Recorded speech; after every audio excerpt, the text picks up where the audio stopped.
दोस्तों, इतिहास में धनुर्धर तो बहुत हुए हैं, लेकिन सभी धनुर्धर में सबसे शक्तिशाली और श्रेष्ठ धनुर्धर बनने की खूबी नहीं होती। एक श्रेष्ठ धनुर्धर बनने के लिए उसके पास श्रेष्ठ धनुष होना आवश्यक है। संसार में ऐसे दिव्य धनुष हुए हैं जो कि उसे धारण करने वाले योद्धा को अजय बना देते हैं, किंतु एक दिव्य धनुष धारण करने की योग्यता सभी में नहीं होती। यदि कोई श्रेष्ठ योद्धा अजय तब हो जाता है जब उसके हाथ में एक दिव्य धनुष आ जाता है। ऐसा दिव्य धनुष उस योद्धा के युद्ध कौशल को कई गुना बढ़ाकर उसे श्रेष्ठ धनुर्धर बना देता है। माना जाता है कि एक श्रेष्ठ दिव्य धनुष उसको धारण करने वाले की शक्ति को कई गुना बढ़ा देता है, साथ ही उसके युद्ध में विजय को भी सुनिश्चित कर देता है। संसार में ऐसे कई दिव्य धनुष है जिनकी प्रत्यंचा से छुटकर साधारण बाणों की गति और उनकी मारक क्षमता कई गुना बढ़ जाती है। अब आप अंदाजा लगा सकते हैं कि जब उन दिव्य शक्तिशाली धनुष से जब बड़े बड़े दिव्यास्त्र छोड़े जाते होंगे तो वो किस प्रकार का विध्वंस करने की क्षमता रखते होंगे, इसका अंदाजा करना भी मुश्किल है।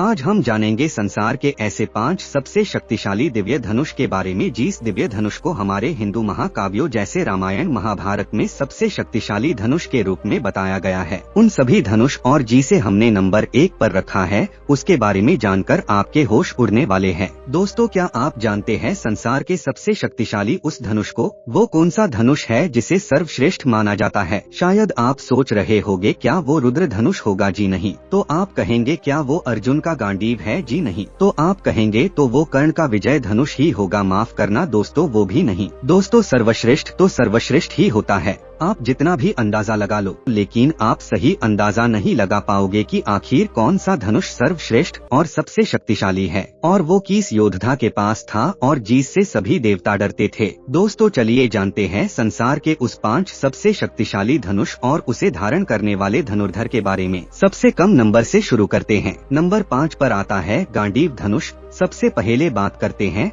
अर्जुन के गांडीव की। ये काफी भारी धनुष था जिसमें 108 प्रत्यंचा थे और उनमें से एक तार दिव्य था जिसे कोई भी शक्ति तोड़ नहीं सकती थी। जब कभी भी गांडीव से बाण चलाया जाता था तो एक भयंकर गर्जना होती थी जिससे दुश्मन कांप उठते थे। युद्ध के दौरान गांडीव इतना तेज चमकता था कि उसकी तरफ देखना भी असंभव हो जाता था। इस धनुष में इतनी शक्ति थी कि बाण को कई बार और भी घातक बनाया जा सकता था और जब इतनी खतरनाक खूबियों वाली धनुष अर्जुन जैसे योद्धा के हाथ में आया तो ये और भी ज्यादा घातक बन गया। लेकिन आखिर गांडीव की उत्पत्ति हुई कैसे? तो दोस्तों, गांडीव का निर्माण ब्रह्मा जी ने किया था ताकि देवता इसका इस्तेमाल करके राक्षसों का अंत कर सके। स्वयं ब्रह्मा जी ने गांडीव को अपने पास हजारों वर्षों तक रखा। उसके बाद उन्होंने अपने मानस पुत्र प्रजापति दक्ष को सौंप दिया। इसके बाद इंद्रदेव ने इसे अपने पास रखा और फिर इसे चंद्रदेव को दे दिया। चंद्रदेव ने इस अपने पास रखने के पश्चात वरुण देव को दे दिया और आखिर में वरुण देव ने इसे अग्नि देव के कहने पर खांडव वन दहन के समय अर्जुन को प्रदान किया। अर्जुन इस धनुष के बल पर पाशुपतास्त्र,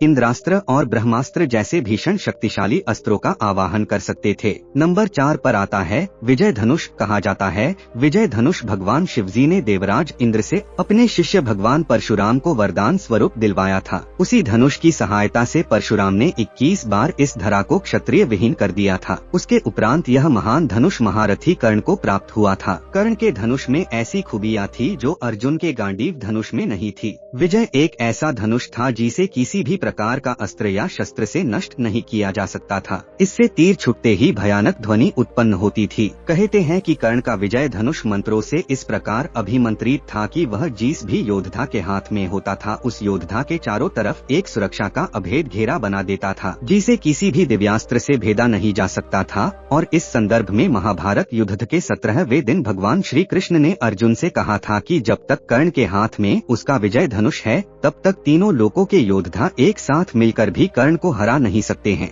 और तो और महारथी कर्ण ने अपने विजय धनुष से युद्ध करते हुए कई बार अर्जुन के गांडीव धनुष की प्रत्यंचा तोड़ डाली थी और कहते हैं कि किसी भी धनुष के प्राण उसकी प्रत्यंचा में होती है और विजय धनुष की प्रत्यंचा इतनी मजबूत थी कि उसे दुनिया के किसी भी अस्त्र और शस्त्र से काटा या तोड़ा नहीं जा सकता था। मंत्रों से अभिमंत्रित होने के कारण विजय धनुष पर जिस भी बाण को रखकर चलाया जाता था उस बाण की ताकत उसकी वास्तविक शक्ति से कई गुना बढ़ जाती थी और इसी कारण इस शक्तिशाली धनुष का प्रयोग अधिकतर दिव्यास्त्र चलाने के लिए किया जाता था और इसीलिए महारथी कर्ण ने इसका प्रयोग केवल एक ही बार अर्जुन के साथ युद्ध में अंतिम बार किया था। नंबर 3 पर आता है कोदंड धनुष। भगवान श्री राम जी को सर्वश्रेष्ठ धनुर्धर माना जाता है। हालांकि उन्होंने अपने धनुष और बाण का उपयोग बहुत ही मुश्किल वक्त में ही किया है। उनके इस धनुष को कोदंड धनुष कहा जाता था। बहुत कम लोगों को मालूम होगा कि भगवान श्री राम जी के धनुष का नाम कोदंड था। एक बार लंका तक जाने के लिए समुद्र पार करने का जब कोई मार्ग समझ में नहीं आया तो भगवान श्री राम जी ने समुद्र को अपने तीर से सुखाने की सोची और उन्होंने तरकश से अपना तीर निकाला ही था कि समुद्र के देवता वरुण देव प्रकट हो गए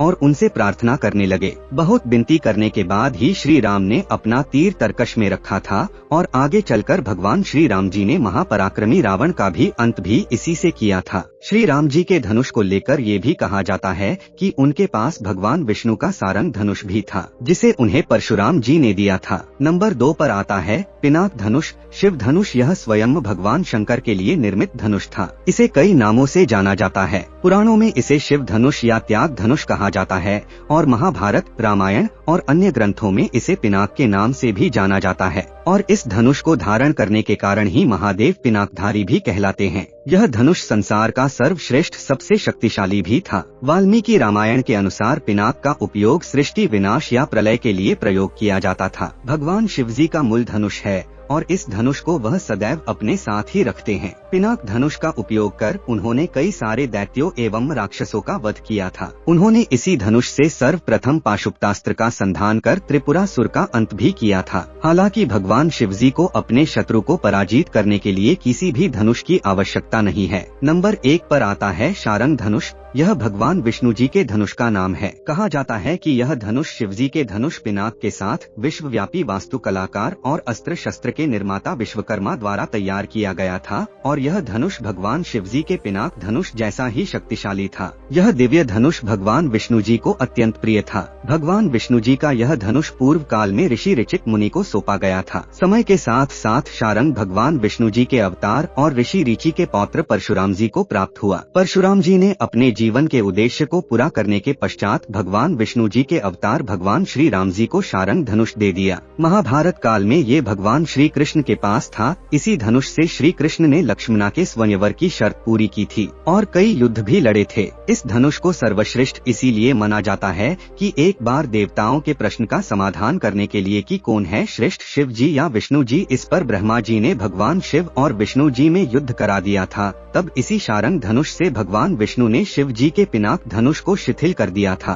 तभी से भगवान विष्णु का यह सारंग धनुष संसार का सबसे शक्तिशाली धनुष माना जाता है। और इस बात से तो यही प्रतीत होता है। आप क्या मानते हैं? जरूर कमेंट करके बताएं। दोस्तों, हमारे शास्त्रों की ऐसी रोचक बातें जानने के लिए हमारी चैनल को सब्सक्राइब कीजिए। धन्यवाद। आपको ये वीडियो अच्छी लगी हो तो लाइक कीजिए। धन्यवाद।